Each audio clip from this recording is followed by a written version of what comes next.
সালাতে দোয়া কবুল হয়। সালাতে দোয়া কবুলের তিন জায়গা। একটা হচ্ছে তাকবীরে তাহরিমার পরে আমরা সানা পড়ি না, আমরা তো একটা পড়ি। আল্লাহর হাবিব সুন্নাহ এবং নফল নামাজে আরো পড়তেন সানা, ওই দোয়া কবুল হয়। দুই নম্বর জায়গা সালাতে সেজদায় পড়ে দোয়া করলে কবুল হয়।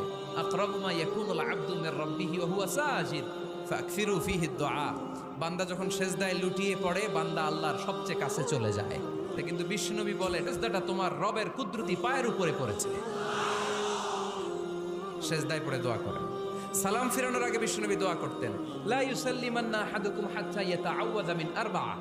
আল্লাহর হাবিব বললেন, চার জিনিস থেকে পানাহানা আছে আমার কোন উম্মত যেন সালাম না ফিরায়। তারা যেন পড়ে, আল্লাহুম্মা ইন্নী আউযু বিকা মিন আযাবিল কবর, আউযু বিকা মিন আযাবি জাহান্নাম, আউযু বিকা মিন ফিতনাতিল মাহইয়া ওয়াল মামাত, আউযু বিকা মিন ফিতনাতিল মাসিহিদ দাজ্জাল।